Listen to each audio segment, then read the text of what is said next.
Welcome back again to my YouTube channel, and for today's video ay may share na naman tayong mga topics na na-search ko din. So ako nga pala si Charlene, and then let's start. Napansin mo ba na may ilang tao na kahit simple lang ang araw-araw nilang ginagawa, tila palagi nagtatagumpay sila sa buhay, habang may iba naman na parang paulit-ulit lang yung problema at hindi umaangat. So, sa video na ito, pag-uusapan natin yung habits ng matagumpay na tao at ang psychology sa likod ng kanilang mga ginagawa. So, bago tayo magsimula, isipin mo ang sarili mo. Ano ang mga simpleng gawain mo sa araw-araw? Nagbibigay ba ito sa'yo ng progress sa mga goals mo o paulit-ulit lang sa routine na walang direction? So, ang mga matagumpay na tao kadalasan may structure at mindset sa kanilang daily habits na tumutulong sa kanila para ma-achieve yung goals nila.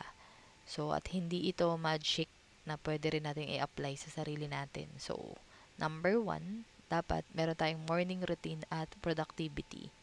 Maraming successful people ang nagsisimula ng araw ng maaga at may structured routine na sila. So, hindi lang para magising ng maaga, kundi para magkaroon ng control sa araw mo. Ang psychology dito, kapag consistent ang routine, nagiging habit natin to at unti-unti nagiging automatic yung positive actions natin.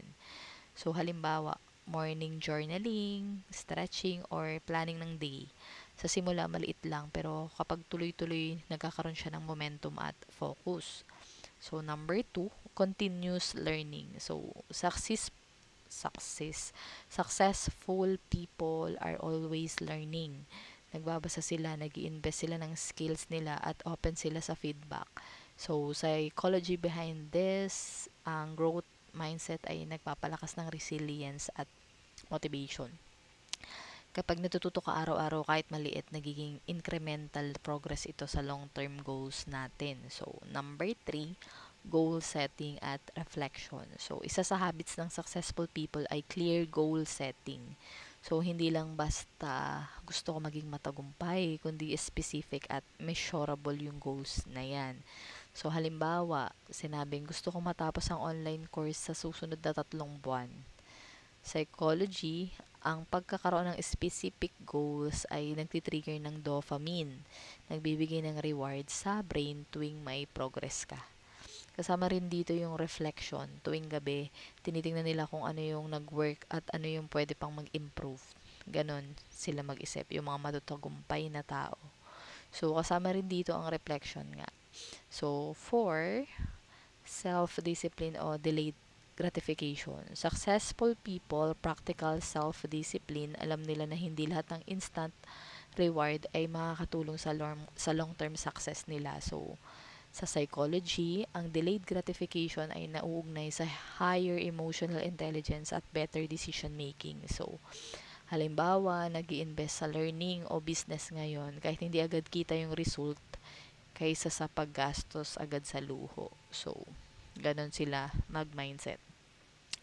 So, 4, 5, healthy lifestyle habits. Success isn't just about work. Maraming matagumpay na tao ang nag-i-ehersisyo, healthy ang pagkain at may proper sleep. Psychology, ang physical health ay directly connected sa mental clarity, focus at energy levels. Kapag aalagaan mo yung katawan mo, mas sustainable yung productivity mo sa trabaho at personal goals mo. So, 6, networking at positive environment. So, successful people surround themselves with positive and inspiring people.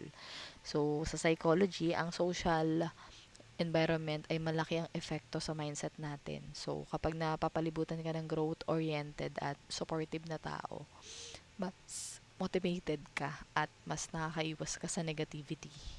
So, all in all, ang habits ng matatagumpay na tao ay hindi magic. Ito ay combination ng structure, mindset, learning, self-discipline, at environment. So, pwede mo rin itong i-apply sa sarili mo sa simpleng paraan. Simulan sa maliit na habits araw-araw, maging consistent o reflect sa progress mo. And tandaan din natin na hindi instant success ang goal.